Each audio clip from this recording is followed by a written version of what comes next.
It's the deception that bothers me. The deception is cruel.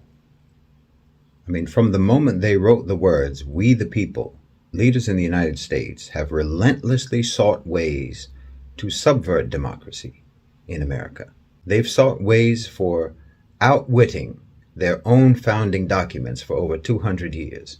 Even in the Constitution itself, it provides for elections, and then it imposes mechanisms that render those elections pointless. The separation of powers, the checks and balance system. Well, whose power is being checked?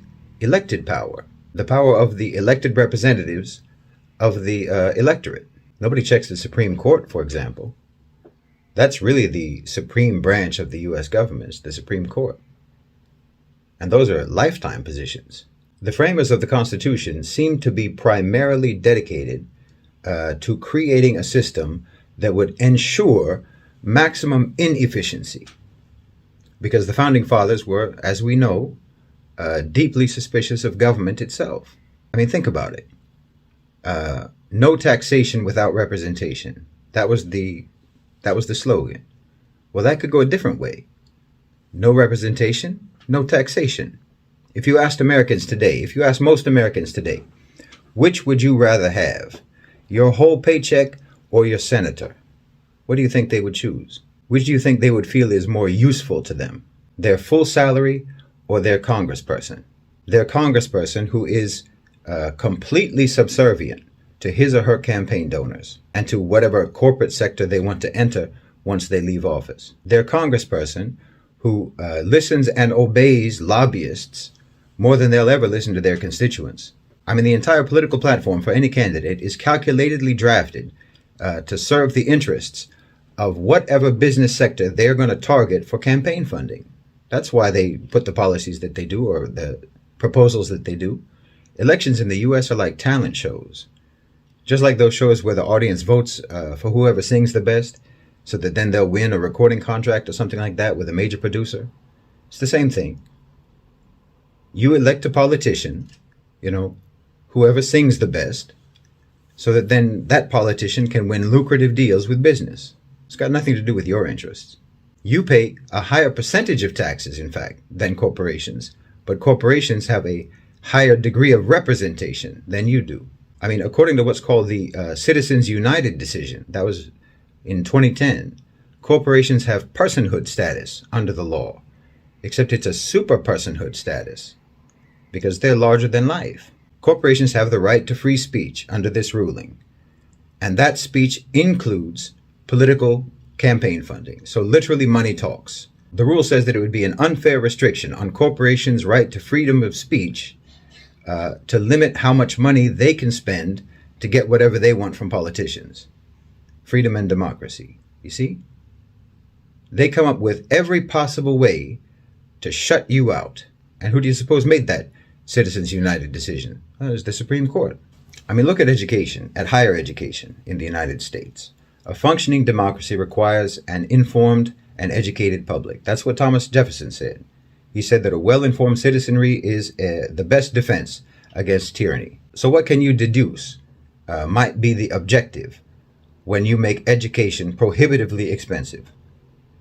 When you set up a system to restrict access to education for the citizenry and make it only accessible for the rich. Well, that's a recipe for tyranny, according to one of your own founding fathers, but that's what you're doing. I mean, my mother was still paying off her student loans when she was in her 70s. And you keep finding new ways to discourage people from going to university. It's not enough that you expect an 18 or 20-year-old to come up with more money than it takes to buy a house just to be able to get a degree. That's not enough. So you have to start creating useless degrees, useless so-called disciplines. Degrees in electronic feminist activism, degrees in navel gazing, so that you can then start to say, well, university is really pointless. As if there aren't still degrees available in the sciences, in law, in business, in history, in the fundamental disciplines. You make people think that university is all just a joke.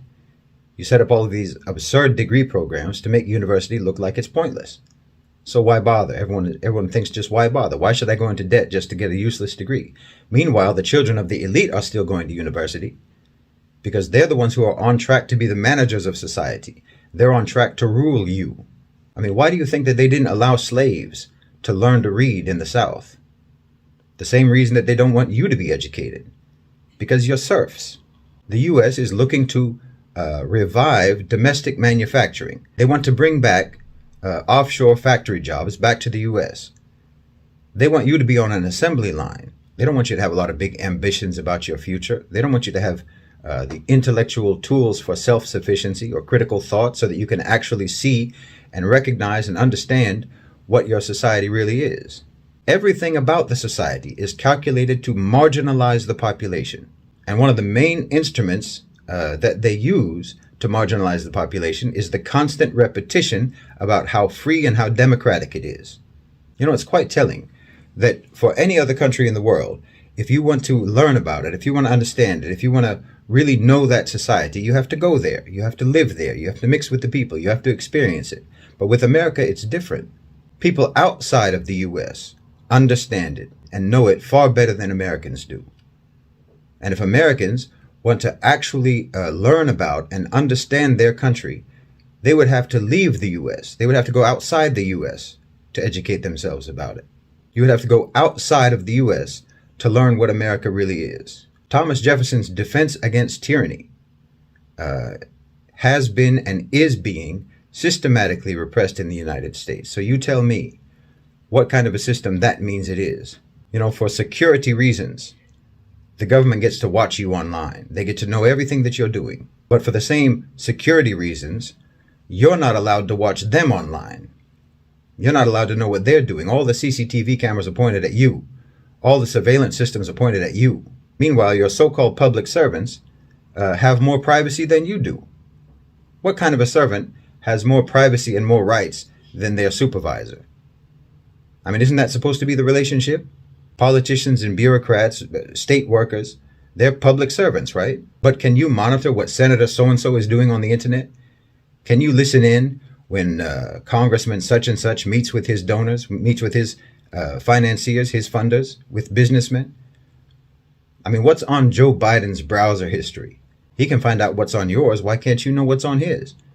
And more importantly, the real power players are completely off the radar. The CEOs, the shareholders, the oligarchs, the people who have by far the most power over the conditions of everyday life for people in America and around the world, the people who have the most power over government policy, they're not even acknowledged as having that power. The real controllers of the society are completely obscured and unscrutinized and unaccountable, except to each other. That's the system.